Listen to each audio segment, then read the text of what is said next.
Jock Slade, one of the top sneaker YouTubers with over 1 million subscribers, he's now struggling with videos barely hitting 10,000 views. Kais Omar, close to 1.5 million subscribers, and his videos barely reached 20,000 views. Sadly, these guys aren't exceptions. It's the same for almost all the big sneaker YouTubers who nowadays can't get views proportional to their channels and their millions of subscribers, or who just flop like Fortnite after December 2nd. Good morning, guys. I'm retiring. For good. Some who were in the limelight during the hypebeast era, raking in millions of views and probably even dollars, have now given up on making YouTube videos and left the platform altogether. Makes you wonder why sneaker YouTubers are becoming extinct. Over the past 2 or 3 years, we've seen a massive decline in the audience of these YouTubers, who were international stars just a few years back. And this decline keeps getting worse month by month. So the question is, why are we witnessing such a downfall in the US sneaker YouTube game? And I'm saying the US, because the same thing ain't happening over in France, for example. In fact, it's the opposite. Before starting this channel, I am originally a French-speaking YouTuber, and whether it's me with my main channel or other French-speaking YouTubers, we've never had as many views or gained as many subscribers as we did last year. Our sneaker community on YouTube grows year after year, while y'all Yankee YouTubers are in free fall. Even I was surprised to realize how dead the US sneaker game is, so I had to ask myself why you don't watch sneaker videos anymore. And we'll try to figure out why in this video.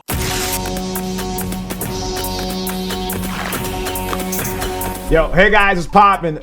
New video. We absolutely gotta talk about the insane downfall of the sneaker game on YouTube. Not so long ago, Kais Omar released a video called The End of Sneaker YouTubers. In his video, he tries to rationalize his audience's loss of interest in his content and somewhat absolves himself by saying his old subscribers have grown up and people don't watch YouTube anymore. Or at least, not long content. Now they prefer shorts, TikToks, and Reels. In short, no pun intended, it's not that sneaker YouTubers are uninteresting, but that people have naturally lost interest. Personally, I have another theory to explain this decline, and it might not please Kais Omar, but first, to understand this quote-unquote downfall, we need to set the historical context to understand when and how these guys appeared and made it big. The story in the US starts in the early 2000s, with sneaker videos filmed with a air fryer. Ugly sneaker. The sneaker YouTube game was initially about enthusiasts spontaneously filming their sneakers to share their passion, and for a long time it was amateurish videos with varied content. The thumbnails were atrocious, really filmed like a high school presentation, the sound was often awful, there wasn't a global content strategy, and especially there wasn't much money to be made. In the beginning, the guys making videos were either kids still in school or working a side job to eat because YouTube monetization wasn't great, and sponsorships with big brands weren't a thing either. And last month, I made $97.42. But that changed pretty quickly. The world of social media evolved enormously in just a few years, and by the mid-2010s, YouTube finally became a business, and a pretty profitable one, to the point that a 16-year-old could earn a real salary even back then. You can imagine how much money I've made through that alone, as well as YouTube ad revenue and little things like selling sneakers or doing private videos, sponsorships, yeah, so stuff like that. What really pushed these sneaker YouTubers was the arrival of hypebeast and flex culture, where showing off Supreme, Yeezy, luxury items, and expensive stuff guaranteed views. We were at the beginning of the sneaker YouTubers arms race, or at least the hypebeast sneaker YouTubers. They were the more mainstream YouTubers with a fairly young audience. I'd say they introduced sneaker culture to the younger crowd, but weren't representative of the entire sneaker game. We had guys like Jock Slade, who in his prime did unboxings of stuff with crazy packaging, filmed in full 4K HD, and it was insanely successful, racking up millions of views, cause it was just the type of content that got people's attention back then. Remember the old days with those unboxing therapy videos on YouTube, filmed in ultra high resolution with insane gadgets you'd never seen before? Incredible stuff. So you remember the good old days, right? I do too. We had Seth Fowler also doing unboxings and reviews with really clean shots, and his industrial designer side appealed a lot, helping him make a name for himself. But there were also guys like Nightwing2303 from the Wear Testers channel, who was more the YouTuber for the OGs, never going viral but always doing clean, concise work with relevant knowledge and opinions. Each YouTuber found their audience, and from 2016 to 2020, the sneaker scene on YouTube was no longer a small niche. There were now dozens of sneaker YouTubers with millions of subscribers, and everything was going great. Well, not for long. Starting in 2021, the decline was brutally sudden for sneaker YouTubers, as if YouTube didn't want them anymore. On September 13th, 2022, Blazendary posted his very last YouTube video, despite his 1.6 million subscribers. Yeezy Busta also left the platform after flopping his last video with Mr. Beast. This one is crazy. How do you only get 27,000 views on a collab with Mr. Beast? Did he insult the CEO of YouTube's parents or what? That's personal. Like, there was for sure sabotage or some shit. Anyway, everything collapsed almost overnight, but why? The best way to find out is to go directly to the source, because the YouTubers have their version, and the audience apparently has another, more blunt one. To get a clear view, I read thousands of comments, and I'm not even exaggerating. Whether under the videos of various American sneaker YouTubers or on the r/sneakers subreddit, and it seems there was just a general fed up feeling. Many are quite lenient, explaining it by the hype of the sneaker market declining in general. The fact that they didn't have much money to spend anymore, so they didn't watch sneaker videos as much, or simply lost interest in long videos for shorter, more concise content. And they're right. These are clearly factors that can explain part of the decline, but they're not the only ones. Another part of the audience, a bit more cutting, let's say, talks about abuse by these YouTubers. Channels that glorify reselling, product placements, and fraudulent projects, empty and clickbaity content, but especially ultra repetitive. And this accumulation of things led to a loss in interest and trust that the audience once had. But most importantly, the desire to follow and support these creators. Because let's not kid ourselves,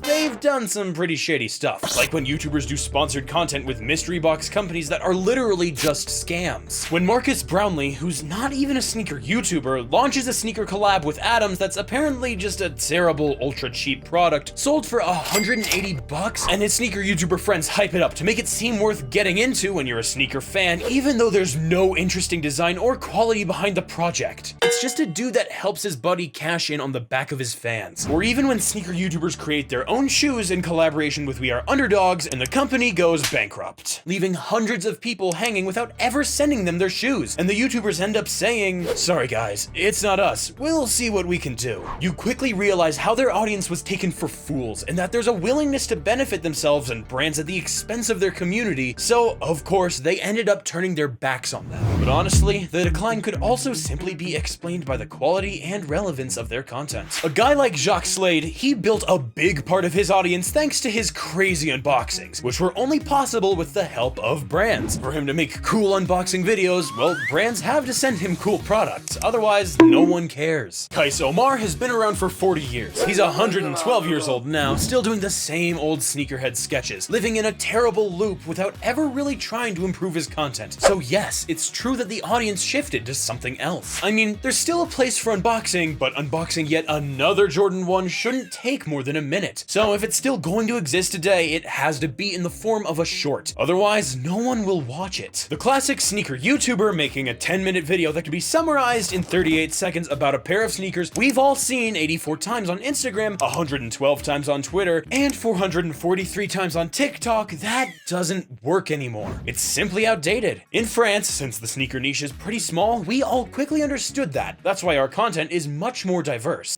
I got you, homie! But the problem is that apparently in the States, a sneaker video has an incredibly limited vocabulary for them. It revolves only around buying sneakers and nothing else. Like for some, it's inconceivable to talk about sneakers in any other way than unboxing a pair or going to buy pairs in a Nike factory. And that's even the opinion of some big creators like Tony D2 Wild, who asks to name YouTubers who make good content that works. Well, good content, I don't know, you be the judge, but there are still some YouTubers talking about sneakers and not flopping. Elliot Page, who realized that the trend is now shorts, and who creates intelligent content, well written and optimized for the virality of his short formats. Legit Tim, who figured out he needed to Mr. Beastify his content to keep his audience, or at least continue generating clicks. And while it works, not gonna lie, his videos are awful to watch if you have an IQ over 80. Today I spent $10,000 Rami the Icon, who shares the routine of his resale shop, Marco doing custom sneakers, Rose Anvil, who wasn't even in the sneaker scene, but started cutting up Nike shoes and completely traumatized sneakerheads by showing them how trashy their shoes were. Or smaller channels that today do the same, if not better stats than the giants, with millions of subscribers, like Not Your Average Finds, who makes videos more focused on the history and culture of sneakers, or What's the Hype, an up-and-coming small channel that has gained traction by focusing a lot on the sociological aspect so to speak, of current trends. But especially in contrast to the first generation of sneaker YouTubers, we saw the emergence of many channels around fakes. Guys who wanted to counter the hypocrisy of classic YouTubers and reselling by promoting counterfeits, explaining that, in the end, it's the same thing. And they've been somewhat of an answer to the frustration of part of the sneaker community. So in the end, if we have to summarize, it's just old baldies stuck in the snapback era who haven't been able to adapt to today's market, unlike other channels that have managed to create interesting concepts or renew themselves around sneakers. Sneakers YouTube is not dead. It just needs to change its form. It'll take a little time, but that's what we're here for.